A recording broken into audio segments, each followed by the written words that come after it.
walang PBA games and pinag-uusapan pa rin yung 47 free throws ng TNT na ayun daw yung naging reason kung bakit sila nanalo ng game 1. And for a head coach na magsasabi sa media na tawagan yung dahilan ng pagkatalo is not acceptable for me unless sobrang obvious like yung Thailand, yung China. Parang yung head coach din sa Converge na imbes mag-adjust after ng game 1 is sinasabing referee yung problema. Kaya ito, titingnan natin lahat ng fouls ng Meralco sa TNT. First is, correct naman, CJ Cancino kitang-kita na nakahawak kay Kelly Williams on the rebound play. Dito, sa end 1 ni BGR, foul din and no argument from Bates. Dito naman, delikadong play from Hodge kasi sinahod niya si Henry Galinato. Tsaka over-aggressive si Hodge, which ito rin yung sakit niya kapag umiinit siya, nagkakaroon ng unnecessary fouls tulad nitong hampas niya kay Calvin Oftana. Another over-aggression ni Hodge, parang gusto niya lang talagang talunan si Calvin Oftana on this one eh. Tapos dito naman sa drive ni Oftana, another foul from Almasan kasi kinapitan niya naman, so halos puro correct naman eh. And here, another delikado foul from Meralco. This time, si Jose naman, tripping Jordan Heading. Sa ginawa niya, mas nasaktan patuloy yung teammate niya na si Almasan. Ang sama pa ng bagsak. Dito naman, si Nambatak, siya yung nakarami. Pero halos same lang sila ng gawain ni Bong Quinto all game long. Kumbaga, naging battle on who's the better seller ng foul. And naisahan ni Ray, si Kurt Rayson, kasi nag-reach naman talaga. Nagwawala nga rin si Coach Shot kasi dapat may foul dun kay Williams. Parang wala namang pinapaboran talaga. It's just kung ano lang yung nangyayari and nakikita. Here, pwedeng offensive foul si Nambatak. Siguro, eto, wrong call. Pero ang galing ng pagpapasabit ni Ray. Ayun, so far, feeling ko, one wrong pa lang sa tingin ko. Here, bump by Jose, foul kay Heading. Dito naman, siniko ni Bong si BGR sabay flop. Siya yung naniko pero siya yung tumalsik. Pero si Quinto kasi hindi niya makuha yung tamang timing sa pagpa-flop eh. May tamang timing. Dito naman, after ng hawak ni Jose, nag second motion pa siya kay Oftana. Puro shooting foul. So, ayun, free throws talaga. Dito naman, ito yung second wrong call. Halos walang tama si Rios kay Oftana para matawagan nyo ng foul eh.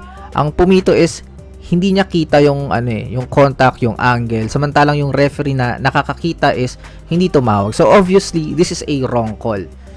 Dito naman, ito, feel ko, third wrong call. Kasi, jacking for position lang naman si Newsome at BGR. Tsaka masyadong maaga rin para tumawag ng foul eh. Wala pa namang mga malicious happening sa bakbakan na yon. Dito naman, tinamaan ni Rio si Oftana sa muka. And here, end 1 si Kelly Williams, foul din syempre. Dito sobrang galing ng pagpasabit ni Ray ng batak. Pagka-bump ni Black sa kanya is recta shooting motion. Which I think manipis pero mapapatawag ka talaga eh. Sakto yung movement talaga ni Ray. So, di ko siya masasabing wrong call talaga eh.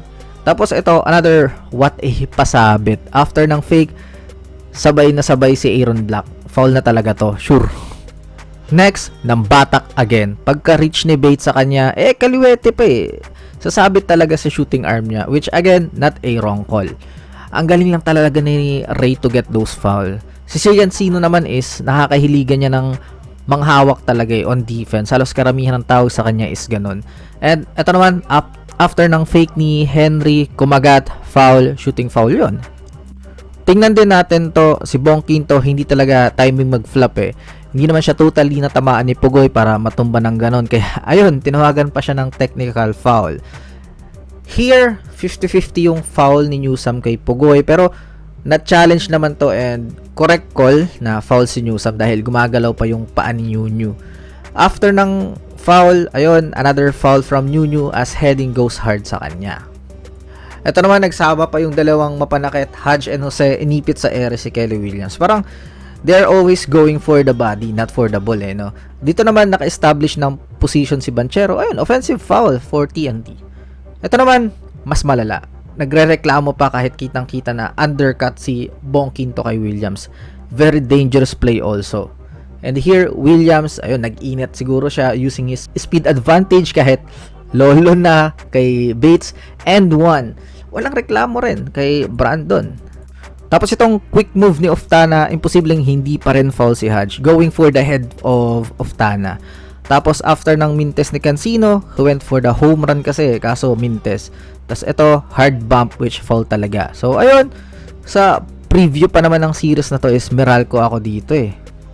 Wala akong team na kinakampihan. Neutral ako sa PBA at alam yan ng mga nandito sa channel. It's just, ayoko lang talagang makarinig from a head coach na sisisihin yung tawag sa pagkatalo. Kahit yung Converge, kahit maka-Alaska ako is, kinontent ko talaga na imbes tingnan yung X&Os after ng game 1 is sa tawag sinisi. Na ang reason naman talaga dito sa Meralco is yung kanilang mga tough shots, na wala yung ball movement. Kung gumana yung ISO ball nila sa rain or shine, hindi sa TNT kasi meron silang secondary help with BGR. Sana tiningnan nila na mas i-involve sana nila si BGR at Kelly sa PNR action next game. So instead na umatake lang sila ng basta-basta. Sorry pero hindi lang talaga ako fan ng head coach ranting on calls na out of 34 fouls ng Meralco is halos 3 lang yung wrong call. So kayo ba, what do you think sa statement ni Coach Luigi Trillo after ng game 1? Let me know all your thoughts in the comment section below.